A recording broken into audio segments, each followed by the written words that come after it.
Hi எல்லோருக்கும் வணக்கம். இன்னைக்கு முருங்கைக்கீரை பொடி ரெசிபி தாங்க பார்க்க போறோம். இது இட்லி, தோசை, சாதம்னு எல்லாத்தோடையும் சூப்பரா செட் ஆகுங்க. நல்ல டேஸ்டியாவும் இருக்கும். அதே மாதிரி இதுல நெறைய ஹெல்த் பெனிஃபிட்ஸ் இருக்கு. இதுல நம்ம முருங்கைக்கீரை, கருவேப்பிலை, நெறைய பருப்புகள் சேர்த்து செஞ்சிருக்கோங்க. உடம்புக்கு ரொம்பவே நல்லது. புரோட்டீன் ரிச்சாவும் இருக்கும். அயர்ன் டெஃபிஷியன்சி இருக்கிறவங்க கூட இத எடுத்துக்கலாம். முடி உதிர்வு பிரச்சனை, இளநரை பிரச்சனை இருக்கவங்களும், ரத்த சோகை பிரச்சனை இருக்கவங்களும் இது மாதிரி கட்டாயமா எடுத்துக்கோங்க. வாங்க இப்ப இத எப்படி செய்யறதுன்னு வீடியோக்குள்ள போய் பார்த்து தெரிஞ்சுக்கலாம்.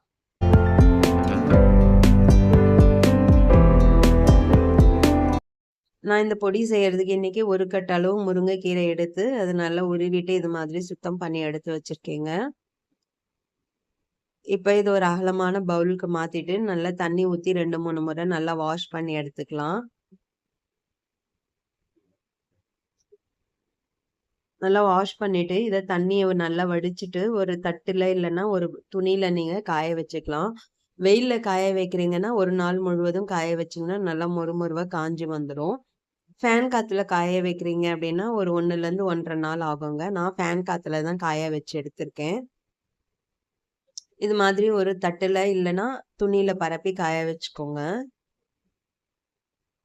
கீரைய இது மாரி மொத்தமா போடாம, நல்லா பரப்பி போட்டோம்னா, காயறதுக்கு கொஞ்சம் வசதியா இருக்கும். நான் 2 பிளேட்ல சேர்த்து நான் இதே மாதிரி காய வச்சு எடுத்துக்கிட்டேன். நான் ஃபேன் காத்துல தாங்க காய வச்சேன். எனக்கு காயறதுக்கு 1 1/2 நாள் ஆகுச்சு. நல்லா கிரிஸ்பியா காயற அளவுக்கு காயறணுங்க. பாருங்க, இப்ப ஒரு கட்டு கீரை எவ்ளோ கம்மியா ஆகியிருக்கு. நல்லா காஞ்சிருக்கிறதுனால, இந்த அளவுக்கு இருக்கணும்.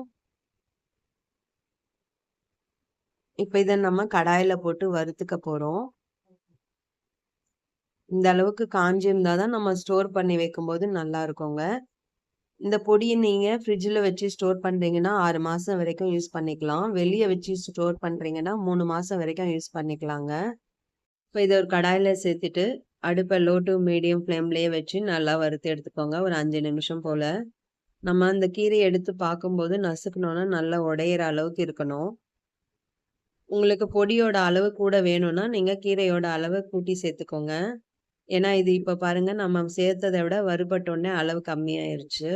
இன்னும் பொடி பண்ணும்போது இன்னுமே கம்மியாகிரும்.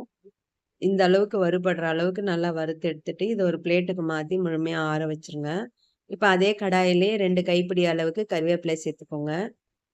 இது நான் ஏற்கனவே நல்லா கிளீன் பண்ணி வெயில்ல காய வச்சு சேவ் பண்ணி வச்சிருக்க கருவேப்பிலை. அதனால நான் அப்படியே சேர்த்துக்கிறேன்.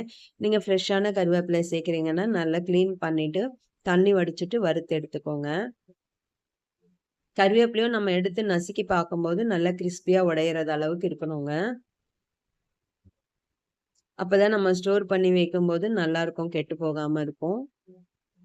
இப்ப இதுக்கு தேவையான அளவு உப்பு சேர்த்து இதோடயே நல்லா வறுத்து எடுத்துக்கலாம். உப்பு சேர்த்து வறுக்கறதுனால இத நல்லாவே ஸ்டோர் பண்ணி வச்சுக்கலாங்க. இப்ப இது நல்லா கிரிஸ்பியா ஆறது அளவுக்கு வறுத்துக்கலாம். வறுத்துட்டு இதையும் அதே பிளேட்லயே கொட்டி நல்லா ஆற வச்சுருங்க. நல்லா ஆறுன பிறகு தாங்க மிக்ஸியில சேர்த்து அரைக்கணும். பாருங்க இந்த அளவுக்கு நல்லா வறுபடணும்.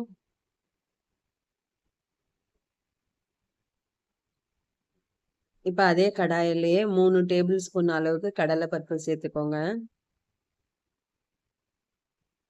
2 டேபிள் ஸ்பூன் உளுத்தம் பருப்பு சேர்த்துக்கோங்க.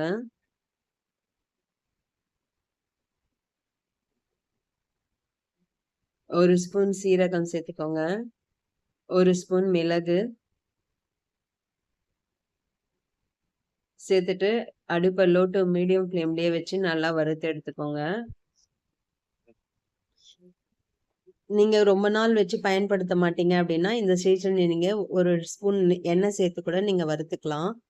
இந்த அளவுக்கு வறுபடணுங்க. இப்ப அதே கடாயிலேயே ஒரு 6, 7 காஞ்ச மிளகாய் சேர்த்துக்கோங்க. நீங்க காரம் உங்களுக்கு எப்படி வேணுமோ அதுக்கேத்த மாரி மிளகாய கூட குறைய சேர்த்துக்கலாம். மிளகாய் நல்லா உப்பி வர அளவுக்கு லோ ஃப்ளேம்லயே வச்சு வறுத்து எடுத்துக்கோங்க. நல்லா உப்பலா வந்திருக்கு பாருங்க. இந்த ஸ்டேஜ்ல இதையும் ஆற வச்சுடலாம். இப்போ ஒரு 1/4 ஸ்பூன் அளவுக்கு பெருங்காயம் சேர்த்துக்கோங்க. பெருங்காயம் சேர்க்கும்போது நம்ம கேஸ் ஆஃப் பண்ணிட்டு, அந்த கடாயோட சூட்லயே கூட வறுத்து எடுத்துக்கலாங்க. இதையும் அந்த பிளேட்லயே கொட்டி நல்லா ஆற வச்சிடலாம். எல்லா பொருட்களும் நல்லா முழுமையா ஆறுன பிறகு, ஈரம் இல்லாத ஒரு மிக்ஸி ஜார்ல சேர்த்து அரைச்சு எடுத்துக்கலாம். மிக்ஸி ஜார்ல சேர்க்கறதுக்கு முன்னாடி மிளகாயோட காம்ப நீக்கிட்டு சேர்த்துக்கோங்க. ரொம்ப ஃபைன் பவுடரா அரைக்கக்கூடாதுங்க. கொஞ்சம் கொரகொரப்பா அரைச்சுக்கோங்க. இட்லி, சாதம், தோசைன்னு எல்லாத்தோடையும் இது சூப்பரா இருக்குங்க. நல்லெண்ணெய் ஊத்தி சாப்பிடும்போது அவ்ளோ டேஸ்ட்டா இருக்கும். உடம்புக்கும் ரொம்பவே நல்லது. இளநரை பிரச்சனை இருக்கிறவங்க, முடி உதிர்வு, ரத்த சோகை இருக்கிறவங்கலாம் கட்டாயமா இது மாதிரி எடுத்துக்கலாம். அவ்வளோதாங்க. முருங்கைக்கீரை பொடி சூப்பரா ரெடி பண்ணிட்டோம். இது இப்படியே ஸ்டோர் பண்ணக்கூடாது. ஒரு பவுல்ல சேர்த்து நல்லா ஆற வச்சுட்டு, முழுமையா ஆறுன பிறகு தாங்க நம்ம ஸ்டோர் பண்ணி வைக்கணும். ரெடி ஆயிருச்சு முருங்கைக்கீரை பொடி. நீங்களும் இதே மாதிரி செஞ்சு பாருங்க. செஞ்சு பார்த்துட்டு எப்படி வந்ததுன்னு கமெண்ட் பண்ணுங்க. வீடியோ பிடிச்சிருந்தா லைக் பண்ணுங்க, ஷேர் பண்ணுங்க. இன்னும் நீங்க cook with Sujini channel subscribe பண்ணலன்னா சப்ஸ்கிரைப் பண்ணிக்கோங்க. மினிமம் குவான்டிட்டில செய்யும்போது, மேக்ஸிமம் லவ்வோட செய்யும்போது சமையல் சுவையாவே இருக்கும். நாளைக்கு இன்னொரு வீடியோல சந்திக்கிறேன். பாய்.